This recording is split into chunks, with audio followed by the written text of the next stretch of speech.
Patrick Stewart, in his new memoir that has just come out, I believe, or is about to come out, has kind of listed something interesting in it, in that he gave three very strict, solid conditions on him coming back to play Captain Picard again in the Star Trek universe. Now, of course, we had 3 seasons of Picard.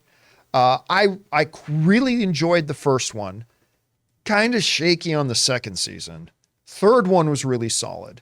I just love the character. I love the character of Jean-Luc Picard. He's such a great antithesis of Captain James T. Kirk. Like, they're 2 Federation starship captains, but they represent completely opposite ends of the spectrum. And I always love that about the Picard character.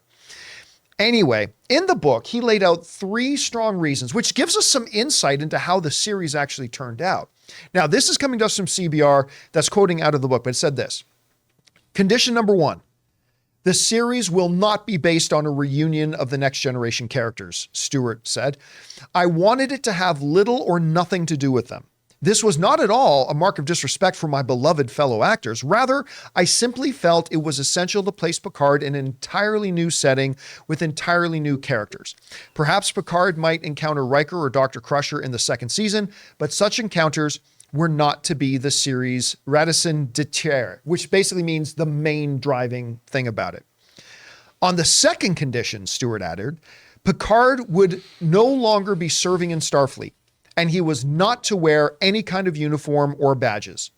The third and final condition revealed after the show recently wrapped its run for its season 3 reads, the series would run for no more than 3 seasons. Now, he goes on to write about how when he laid those out, the writers of the show were not thrilled, because that was not in line with, I guess the kind of intention was to do a little bit more of a Next Generation reunion right off the bat. They wanted Picard to still be a legendary admiral and still serving and all that kind of stuff. So they had to do a little bit of a dance to get around it. I'm sure some of the original concepts and ideas stayed in there. They just had to redress them up and all that kind of stuff. And you know what, Rob, when I first read this, because I love Sir Patrick, I think he's amazing. But when I first read this, I thought, should you really be laying out conditions? I mean, hey, listen, he's old enough now and has done enough. That's like, hey, listen, if you want me to come back, I'll come back, but I'm under no obligation to come back. So if I do, I want these particular conditions in there. So I get it. Guys, we want to take a second to thank a sponsor of this video, Vessi. Now, you guys know I'm not exactly the most fashion conscious guy in the world, but I love a great pair of shoes that are comfortable and I can wear almost anywhere. And growing up in Canadian winters when my feet got wet a lot, waterproof would be nice too. Enter Vessi. They make the claim that they're not just fashionable and super comfortable, they're also waterproof. Now, you guys remember, when I got my first pair of Vessis, I put them to the ultimate waterproof test. I actually stuck my foot in my pool, my feet stayed dry, and the shoes stayed dry. Incredible. And they're the most comfortable pair of shoes I ever owned. Well, that made me want another pair. So I got another pair of Vessis that look great and just equal that world-class comfort that I got from that first pair of shoes. They are absolutely my favorite shoes that I've ever owned.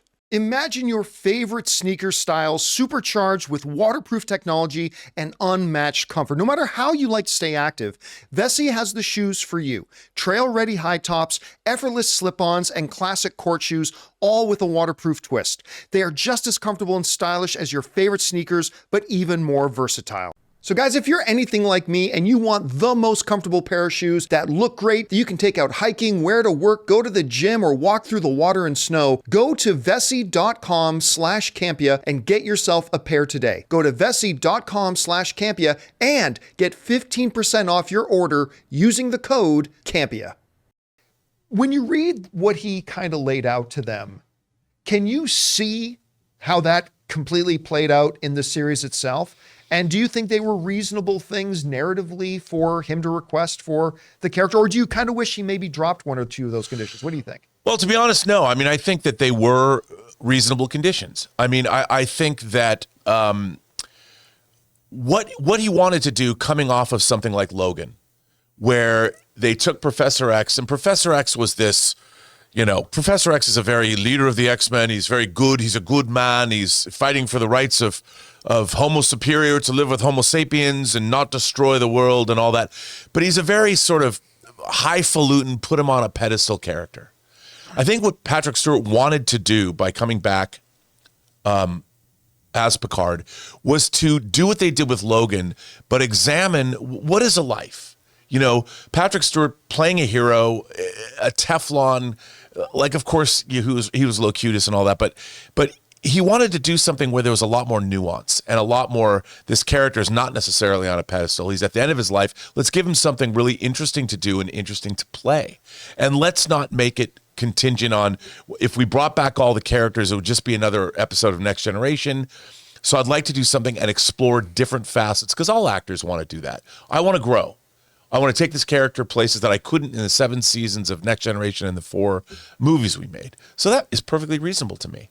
I think what let him down was they couldn't get away from all of the, you know, in the first season of Next Generation, they had, or of Picard, you know, they've got a Borg cube and they've got all this stuff that was, and you bring back the synths and data. It was all about various threads of Next Generation, as opposed to being a story about what does a great hero do when they get older and where are they in their lives? Like, could they be a different kind of a person? And they tried to do that a little bit, but then they brought him back in. And then, of course, Terry Matalas, when he took over for the 3rd season as a showrunner, he just went full on and brought back all the characters, because clearly that's what the audience wanted to see. But I think if they came up with sort of an Ernest Hemingway Old Man and the Sea story that was completely removed from the past and put Picard front and center and did something entirely different with him, it could have been great. I think it was great. Well, at least I'm just saying that I wasn't. I'm just saying if they went in a totally different direction.